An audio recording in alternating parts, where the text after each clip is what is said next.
para que o nome de Jesus seja glorificado nesse lugar.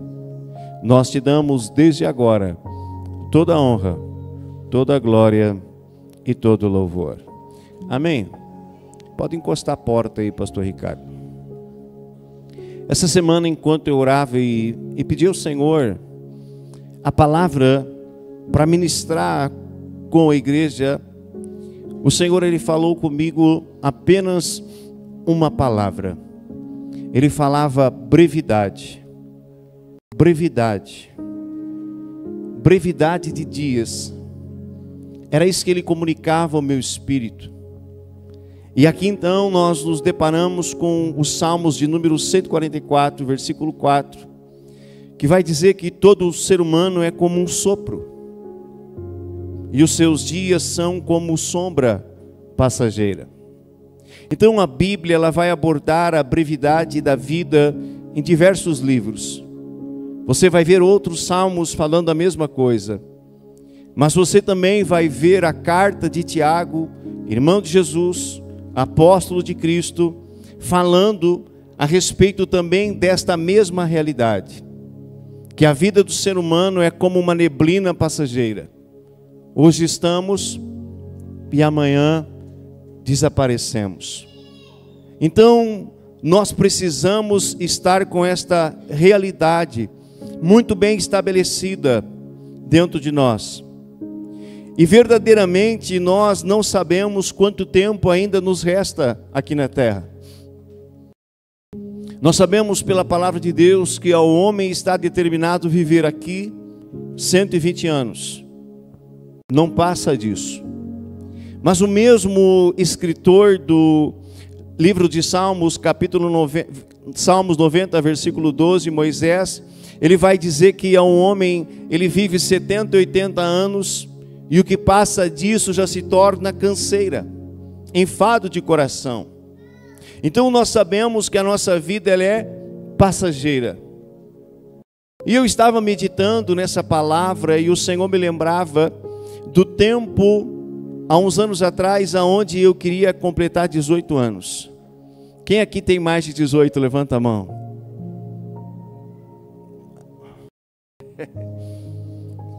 E esse era o meu desejo há um tempinho atrás. Eu queria completar 18 anos porque eu tinha alguns desejos. O primeiro deles, eu queria tirar a carteira de habilitação, poder dirigir um carro como os adultos já dirigiam. Eu via aquela realidade e eu ficava com aquele desejo de também poder dirigir um carro. Mas outra motivação para que eu completasse 18 era para entrar, me alistar no serviço militar, porque eu tinha o desejo de servir o exército. E Deus me abençoou e eu fiquei 7 anos dentro do exército em Santa Maria. Eu servi, era um desejo meu. Mas eu também queria completar 18 anos para me tornar independente. Amém? Porque eu pensava assim, quando eu completar 18, a minha mãe, ela não vai mais mandar em mim. Mas por mais que hoje eu já tenha mais de 18, a mãe nunca deixa de ser mãe e o pai nunca deixa de ser pai. Aquilo que eles nos pedem, muitas vezes, nós vamos fazer. Porque eles nos amam e se preocupam conosco, não é assim? Então nós nunca vamos deixar de ser filhos e filhos amados do pai e da mãe, por mais que já tenhamos completado a maioridade. Claro que hoje eu já vivo longe dela, o meu pai já partiu, e vivo a minha vida com a minha família, com o meu filho, né? Com minha esposa, meu filho, mas ainda eu devo honra e respeito a ela. E quando ela me liga, eu atendo, eu procuro dialogar, conversar com ela, atender as necessidades dela. Mas quando eu paro para pensar, parece que foi ontem, parece que foram alguns dias atrás que eu estava ali na ânsia de fazer 18. E esses 20 e poucos anos que já se passaram, eles passaram muito rápido. É muito rápido. Então, nós precisamos compreender que a nossa vida aqui na terra, ela é rápida demais. É muito passageira. Quando você pisca, se findou. Então nós não podemos viver a nossa vida de qualquer maneira. Por isso eu quero fazer leitura do Salmos 90, versículo 12, que vai nos trazer uma preciosidade muito importante dentro da questão da brevidade da nossa vida. O Salmos 90, versículo 12 diz assim: ensina-nos a contar os dias, ensina-nos a contar os nossos dias, para que o nosso coração alcance sabedoria. Olha esse versículo que extraordinário. O autor desse versículo é Moisés. Como eu disse, viveu 120 anos, ele achou graça aos olhos de Deus e Deus deixou ele alcançar o teto máximo. Amém? Ele é um dos poucos, depois que Deus colocou, o piso, o teto máximo de idade, que chegou a 120 anos. Quem aqui conhece alguém que chegou a 120 anos de idade? Levanta a mão. 100 anos. 100 anos já é mais fácil. 102, 103, 105, 120, raros, pouquíssimos. E não passaremos desses 120 anos. E Moisés, assim como os demais, ele sabia que a vida do ser humano é como uma neblina, que hoje está e amanhã desaparece. Então, diante dessa realidade, ele pede para Deus que lhe ensine a contar os seus dias, para que ele pudesse viver com sabedoria e prudência. Diga sabedoria e prudência. Então, viver com sabedoria significa viver de uma forma consciente. Nós não podemos viver aqui na terra de qualquer maneira, sem um projeto, sem um propósito, sem ter um foco, sem ter uma meta, sem ter um objetivo. Eu vou aqui abrir um parêntese. Existe aquele ditado popular que vem de uma canção mundana que diz: deixe a vida me levar. Está errado. Você não pode deixar a vida te levar. Você é responsável pela vida que você vai levar. Amém? Não é o mundo que vai ditar as regras para você. Não são as pessoas que vão ditar as regras para você de como você viver. É você mesmo que vai se posicionar e identificar a forma mais correta de você viver a única vida que você tem aqui na terra. Nós temos o hábito de dizer, que o gato ele tem 7 vidas. Mas isso é uma mentira, é apenas uma forma de dizer, o gato ele tem apenas uma vida. E assim como nós temos apenas uma vida, e nós temos que viver essa vida com sabedoria e prudência, não de qualquer maneira. Então nós temos que aprender a valorizar o tempo e direcionar as ações para aquilo que é mais importante.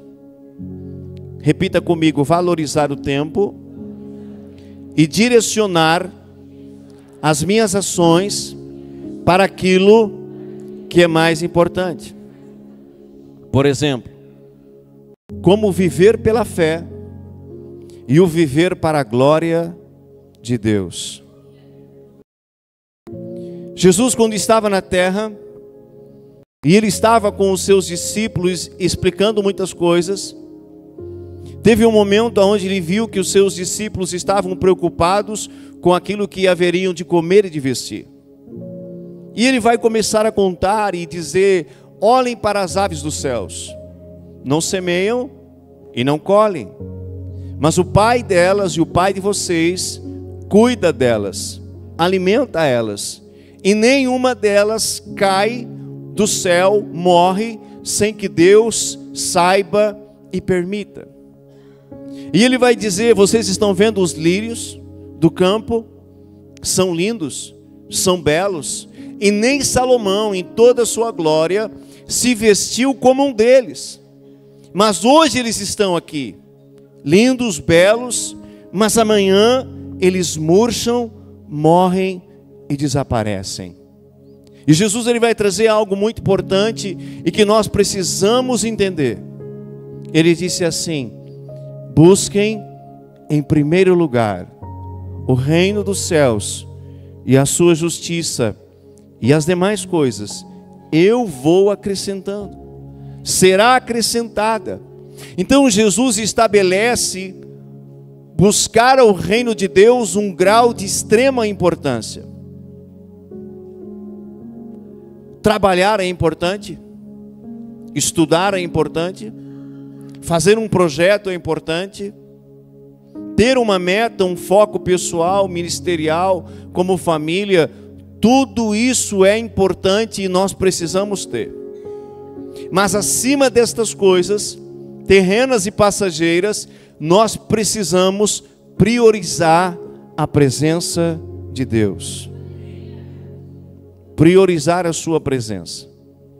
Jesus ele vai dizer com todas as letras: não ajunteis tesouros na terra, aonde a traça corrói, a ferrugem come, e o ladrão tem a capacidade de roubar, mas ajuntei para vós tesouros nos céus.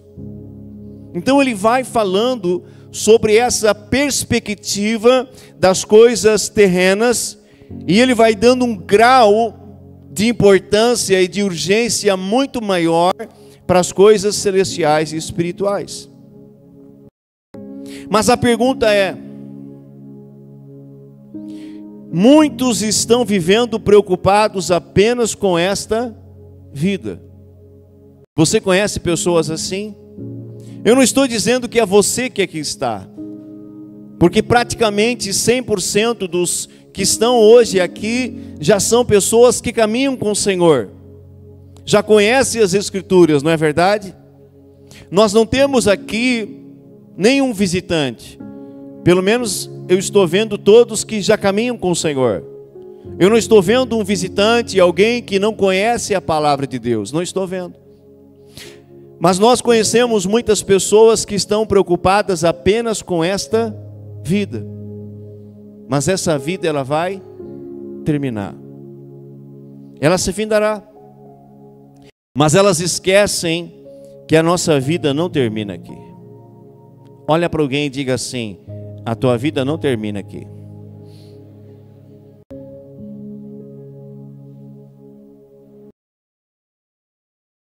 Eles esquecem que o espírito do homem é eterno. O espírito do homem é eterno. Nós somos um espírito que habita em um corpo e possui uma alma. Mas um dia esse corpo ele se desfará. Do pó viemos e para o pó retornaremos. Esse corpo que hoje está sujeito à morte, à dor, à enfermidade, à tristeza, à alegria, tantas coisas, tantos sentimentos, tantos mistos que nós passamos, fome, enfim, frio. Esse corpo um dia se desfará, vai voltar para o pó. Eu vou falar algo não muito agradável. Quantos aqui já tiveram a experiência de abrir um sepulcro? Levante a mão. O que você encontrou lá? Eu tive essa experiência quando Deus levou o meu pai, antes de vir para Rosário do Sul. Isso já fazem, eu acredito que 11 ou 12 anos. O pai ele foi colocado em um túmulo onde estava um dos nossos parentes. E quando abriram a sepultura, ali estava apenas um sapato todo enrugado, um pouco da roupa e apenas um osso inteiro. já desgastado pelo tempo, mas o restante do corpo já havia sumido. Até mesmo a madeira, grande parte dela já havia desaparecido. Então você vê que a Escritura, ela é fiel e verdadeira. Nós voltaremos para o pó. Esse corpo vai se desfazer. Então há muitas pessoas que estão preocupadas apenas com as coisas daqui. E eu não estou dizendo para você que você não tem que te preocupar. Se preocupe, mas priorize aquilo que é eterno. E não se esqueça que um dia você também vai partir. Amém? Não te esqueça desta realidade. E priorize os céus. Priorize o Senhor. Priorize o seu reino. Você sabe qual será o seu destino eterno? Você sabe para onde você vai? Porque a vida não se finda aqui. Aqui é apenas um ciclo. Mas nós temos uma eternidade. Diga eternidade. Nós temos uma eternidade pela frente. E nós precisamos nos preocupar com a eternidade. Quando eu tinha uns 13 para 14 anos de idade, minha família sempre foi muito turbulenta. Alcoolismo, violência e outras coisas piores. Antes de Cristo entrar dentro da nossa casa. Estou falando da minha mãe, do meu pai, e depois do meu padrasto, enfim. Foram anos vivendo dessa maneira, até que a luz entrou e as trevas foram embora, aleluia. E fruto de viver daquela maneira e passar os perrengues que nós passamos, muitas vezes eu entrava para o meu quarto e fechava a porta. E ali eu pegava um papel, uma caneta e eu começava a escrever algumas inquietações da minha alma. Eu escrevia lá: por que eu nasci? Por que eu existo? Por que eu estou nessa terra? E eu tentava responder as minhas próprias perguntas. E nos meus pensamentos eu dizia: será que eu estou nessa terra para sofrer? Crescer e depois casar, ter um filho, trabalhar, envelhecer e depois chegar o dia da minha morte? E será que aí tudo se finda? E eu começava a refletir sobre essa realidade e eu me frustrava. E eu mesmo dizia assim: mas que vida miserável é essa? Vamos viver 50, 60, 70 anos e acabou. E o que nos espera? O que vai acontecer agora? Mas essas respostas, elas me foram respondidas por meio do Evangelho de Jesus Cristo. E ali o meu coração se encheu de esperança e de uma alegria que eu ainda não havia provado. Quando você entende que há uma vida eterna pela frente, quando você entende que a morte, ela é apenas uma passagem, quando você entende essa realidade, o teu coração, ele borbulha e ele ferve por dentro. E você consegue viver aqui na terra com expectativa, com alegria, mas mirando sempre para a eternidade.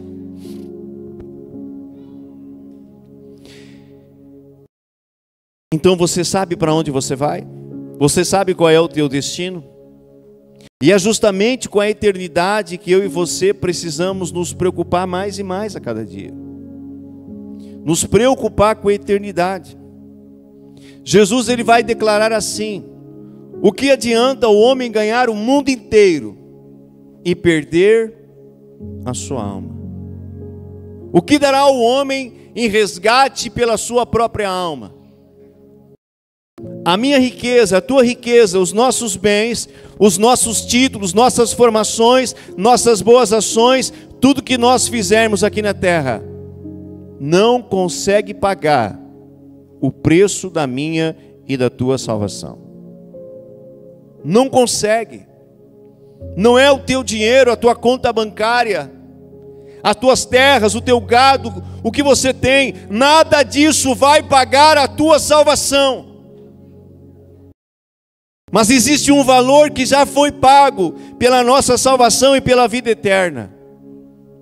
E a moeda não é dessa terra. A moeda que pagou o preço por mim e por você foi o sacrifício do justo Filho de Deus, de Jesus Cristo.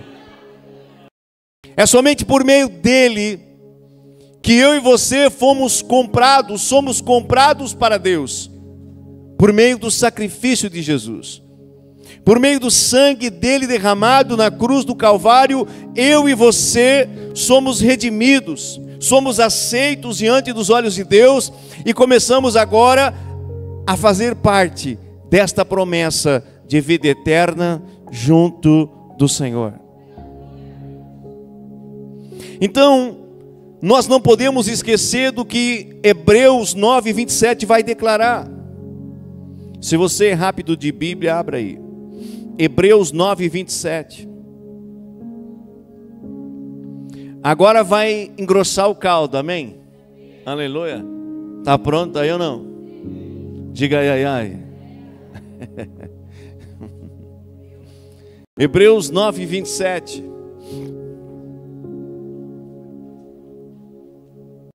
Diz assim: e assim como aos homens está ordenado morrerem uma só vez, vindo depois disso o juízo. Diga uau. A humanidade, muitos acreditam que existe aquilo que eles chamam de reencarnação, não é verdade? Quantos assim um dia já acreditaram que você iria reencarnar? Levante a mão com sinceridade. Obrigado. Mas biblicamente não existe isso. Biblicamente, ao homem está destinado a morrer apenas uma vez. E depois disso, virá o juízo. Virá o dia do acerto. Virá o dia onde nós seremos apresentados diante de Deus, que é o justo juiz. Quantos aqui já entraram em um tribunal de júri, fisicamente falando? Quem já entrou? Quem já presenciou como funciona um júri? Em breves palavras, eu vou te trazer aqui a composição de um juizado aqui na terra, para você compreender algo espiritual. Existe um juiz presidente, um principal. Existe o réu, que está ali sendo julgado. O advogado de defesa, que vai ali tentar julgar a causa, né? Proteger aquele rapaz, trazer ali o rapaz ou mulher, o réu. Existe aqueles que vão acusar, que é o Ministério Público. Os promotores, eles vão acusar, tentar trazer provas para que aquela pessoa ela seja julgada e condenada por aquilo que ela cometeu. E existe aqueles que são os jurados, que vão ouvir as duas versões e vão votar, ou para a condenação ou para a absolvição. Mas o réu, ele vai sair dali ou condenado ou justificado. Não há não há um meio termo. Ou ele será condenado ou ele será absolvido. O que você quer ser quando você for julgado? Não, deixa eu ouvir mais alto. Mais alto. Quantos querem ser absolvidos aqui? Levanta a mão. Nenhum de nós, em sã consciência, vai responder: não, eu quero ser condenado. Não. Todos nós queremos ser absolvidos. E dentro desse juízo celestial, nós vamos ocupar qual posição? Qual posição? Diga réu. Tu não serás o juiz, nem o acusador, nem o advogado de defesa. Não, você vai ser réu. Você não vai ter voz ativa, você vai ficar sentado, calado. E ali vão julgar você. E nós queremos sair daquele julgamento absolvidos. Eu ouvi você falar isso. Mas a única forma de você sair desse julgamento absolvido é se você reconhecer a obra de Jesus Cristo na cruz do Calvário. E você andar em aliança com Ele. E você obedecer os princípios, os mandamentos, aquilo que Deus estabeleceu. É você viver em novidade de vida. Essa é a única forma de você sair do julgamento, ouvindo a voz do juiz. Servo bom e fiel, entra no gozo do teu Senhor. Eu quero ouvir o meu Senhor falando isso. Quantos mais querem ouvir? Eu quero ouvir naquele grande dia dos lábios do meu Senhor: Germano, tu foi fiel na terra. Tu cometeu o erro. Cara, tu fez isso, isso, isso. Mas tu te arrependeu. E tu te voltou para o meu filho e você reconheceu que o meu filho, ele foi para a terra, se fez homem e se entregou por amor a ti. E depois que você conheceu essa verdade, você procurou andar em santidade e novidade de vida todos os dias. Por mais que você errasse, você se arrependia e tentava não errar mais, e você tentou viver de acordo com a minha vontade. Então, vem para esse lado aqui, Germano. Olha o que te espera. Olha o que eu preparei para você e para todos esses que serão salvos. Você sabe o que Paulo diz a respeito das coisas que nos aguardam? Que olho humano não viu, ouvido humano ainda não ouviu, e não desceu ao coração dos homens as coisas que Deus preparou para aqueles que o amam. Paulo, ele foi levado ao terceiro céu e ele viu coisas indivisíveis, inefáveis, que não foi lícito para ele contar. O que esse homem viu lá, irmãos? Além da glória de Deus, o que ele viu? Os seres espirituais, as mansões celestiais, que Jesus Cristo disse: ei, eu vou primeiro e eu vou preparar moradas para vocês, e quando elas estiverem prontas, eu voltarei para levar vocês comigo para esses lugares. Aplauda Jesus essa noite.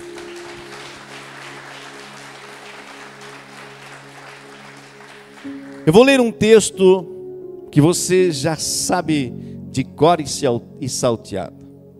João 3,16 até o 18, que diz assim: porque Deus tanto amou o mundo, que deu o seu Filho unigênito, para que todo aquele que nele crê não pereça, mas tenha a vida eterna. Olha a vontade do Pai. Eu vou entregar o meu Filho por amor a vocês, para que vocês não pereçam, mas tenham a vida eterna. Vamos seguir.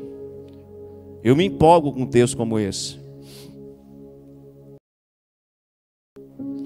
Pois Deus enviou o seu Filho ao mundo não para condenar o mundo, olha isso, não para condenar o mundo, mas para que o mundo fosse salvo por meio dele. Quem nele crê não é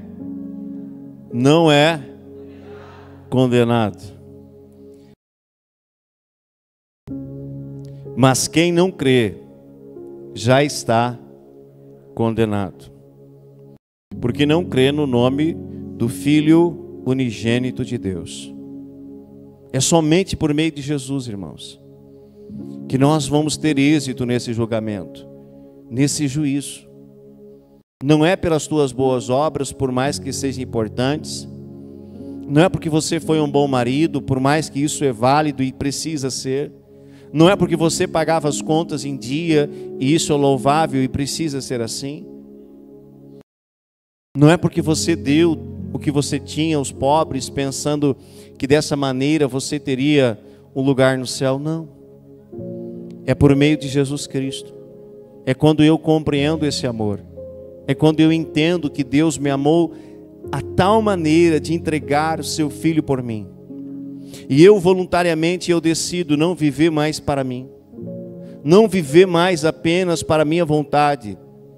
Mas agora eu decido viver para o Senhor. Quantos aqui estão vivendo para o Senhor? Jesus lhe disse: aquele que quiser vir após mim, negue-se a si mesmo. Tome a sua cruz e então me siga. Ele disse assim: calculem o preço. Seguir a Cristo vale a pena. Valerá sempre a pena, mas terá um preço que precisa ser calculado. Nós não podemos seguir e servir ao Senhor de qualquer maneira. Você lembra de um dos juízes do Antigo Testamento? Um homem que os pais não tinham filho, mas Deus visita esses pais e declaram para eles: sua esposa vai gerar. E esse filho, nós temos uma instrução para ele: não pode passar navalha sobre a barba, sobre o cabelo, ele não pode beber bebida fermentada, bebida alcoólica, ele não vai poder tocar em animais mortos, imundos, porque ele será um narizeu. Lembra o nome desse homem? Mais alto, mais alto. Sansão era um juiz, era um homem cheio do Espírito de Deus, era um homem que Deus capacitou ele com uma força extraordinária. Com uma queixada de jumento ele derrotava um exército inteiro. Mas Sansão, ele começou a brincar com Deus. Ele começou a brincar porque ele sabia que ele havia uma força sobre ele. Ele começa a brincar com a sua carnalidade, com os seus desejos. Ele começa a brincar com as coisas que não eram lícitas para ele. E ele vai sendo devagarinho conduzido para a perdição. E quando ele menos espera, o Espírito de Deus havia saído dele. E a Bíblia vai dizer que ele nem se percebe que o Espírito Santo havia se afastado dele. E quando ele tenta agora derrotar os filisteus e arrebentar os grilhões, as cordas que estavam sobre as suas mãos, ele não conseguiu. E foi capturado, porque ele brincou com o Senhor, brincou de ser um crente, vamos dizer assim, nos seus dias, zombou, escarneceu das coisas do Senhor, e eles capturam Sansão, zombam dele, colocam ele a empurrar uma roda de moinho. Aquele homem ficou vivendo ali escravo, empurrando uma roda de moinho, com os seus olhos furados, não enxergava mais nada, sem força nenhuma, sem expectativa nenhuma. E eu acredito que muitas vezes Sansão desejou a morte. Mas um dia ele se arrepende, Deus lhe devolve a força, e na sua morte ele consegue destruir muitos mais filisteus do que em toda a sua vida. Deus teve misericórdia de Sansão ali no último dia da sua vida. E assim vai acontecer com muitas pessoas. Deus terá misericórdia no último dia, talvez no leito da enfermidade, no último suspiro de vida. Elas vão clamar a Deus por socorro e o Senhor vai responder. Mas nós não sabemos quanto tempo nos resta. Você não sabe quanto tempo Deus tem ainda para você. Eu não sei quanto tempo eu tenho aqui para mim viver ainda e desfrutar da vida aqui. Por isso eu nunca posso me esquecer que a minha vida aqui na terra, ela é breve e passageira, mas uma eternidade me aguarda. Mas agora eu finalizo, eu estou indo para a conclusão. E eu quero que você redobre a atenção. Mas o que acontecerá com aqueles que forem condenados? Pergunta para o irmão do lado: o que acontecerá com os que forem condenados?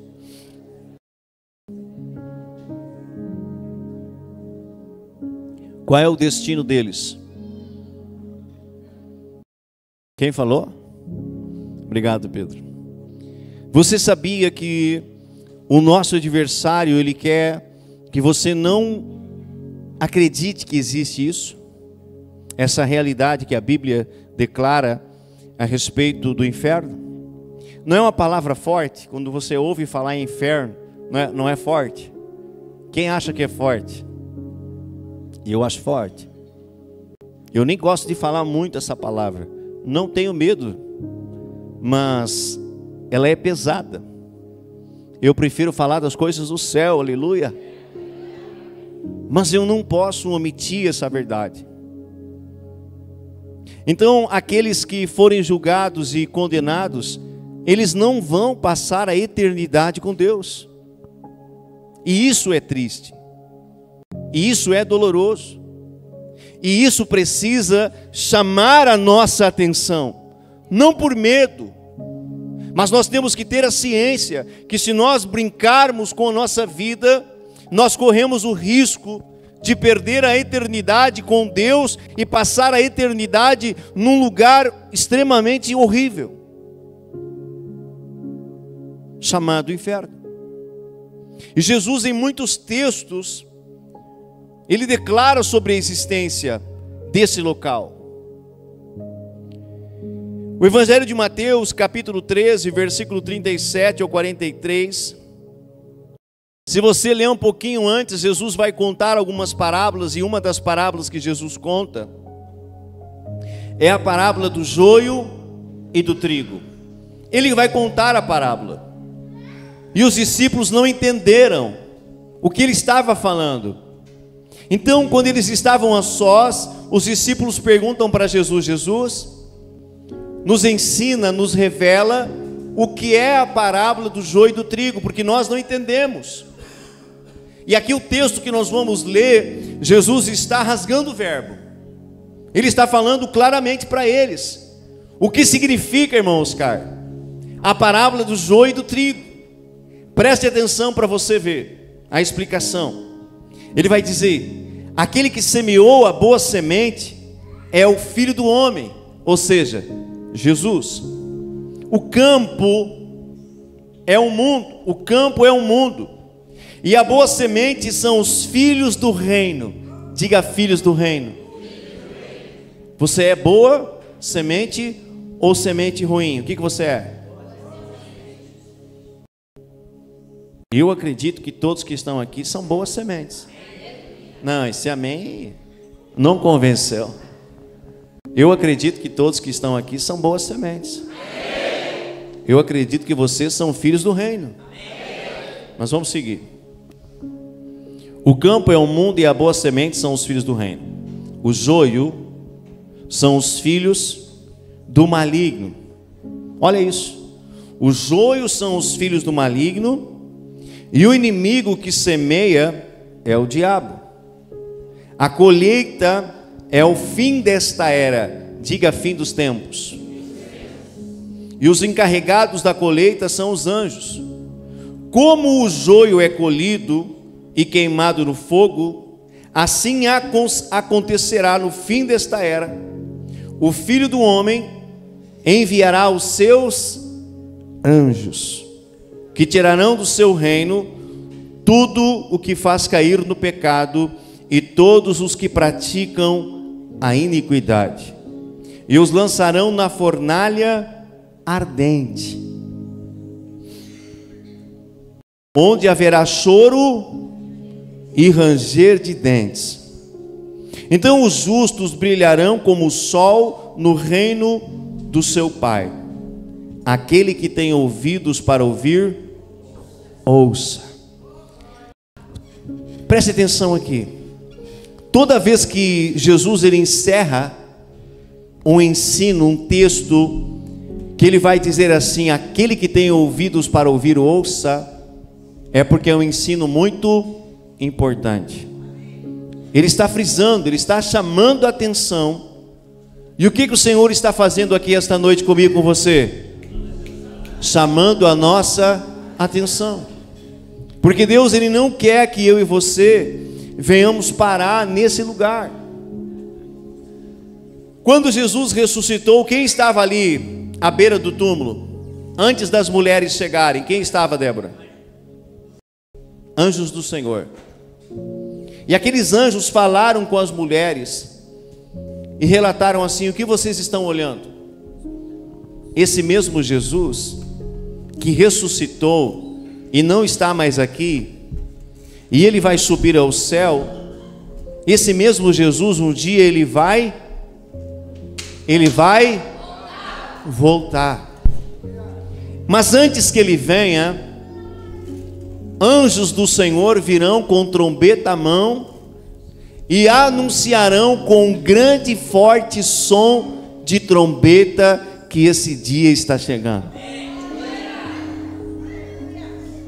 Então os anjos, uma das missões dos anjos nesse dia é separar joio e trigo.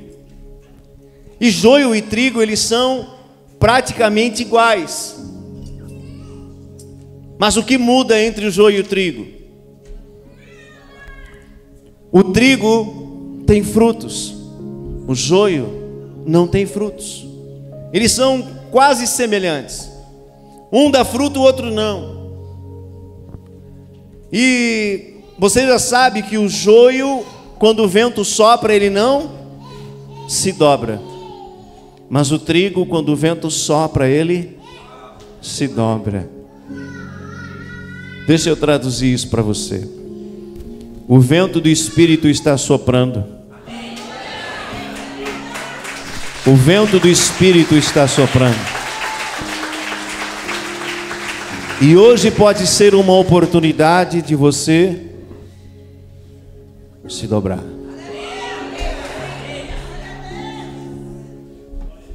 Parar de enrijecer a cerviz e o coração. E dizer para o Senhor: eu quero ser um trigo. Eu quero dar frutos. Porque eu não quero ir para esse local de tormento, de choro e de ranger de dentes eterno. E eu vou encerrar com uma palavra que eu falo num funeral. Amém? Das crianças vem o perfeito louvor. Amém, ela disse. Aham. Olha para mim. Olha para mim. Nós não estamos num funeral, amém? Nós estamos em um culto de vida e de celebração. Mas eu preciso finalizar com esta palavra. Eclesiastes capítulo 7, versículo 2 diz assim: é melhor ir à casa onde há luto do que à casa onde há festa, pois a morte é o destino de todos, e os vivos devem levar isso a sério. Levar a sério. Você está levando tua vida a sério? Você está levando tua salvação a sério? O que você tem aprendido da Bíblia, da palavra de Deus, você tem praticado? Isso aqui é decisão para mim e para você. Não é o quanto eu conheço da Escritura, mas é o quanto eu coloco em prática.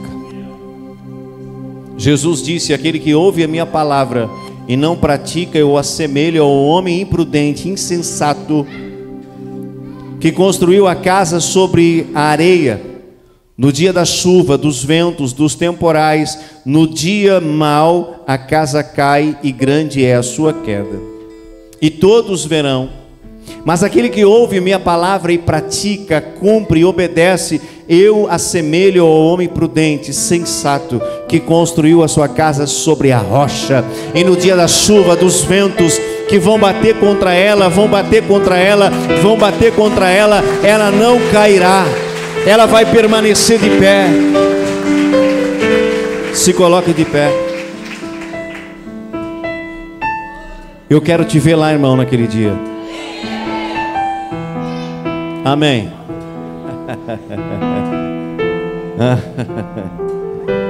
Eu quero te ver lá. Eu quero te ver lá, irmãos. Olha para alguém perto de você e diga: eu quero te ver lá.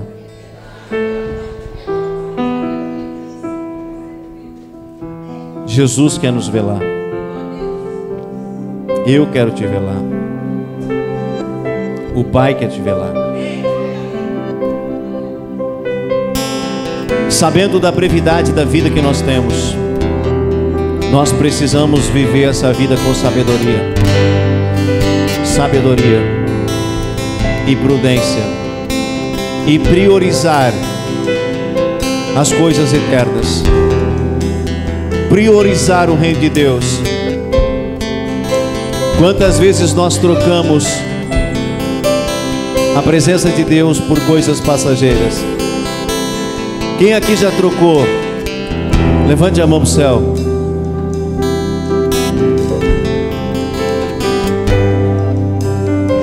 Quantos hoje não voltarão para casa? Você já parou para pensar nisso? Quantos hoje saíram para uma viagem e não voltarão para casa?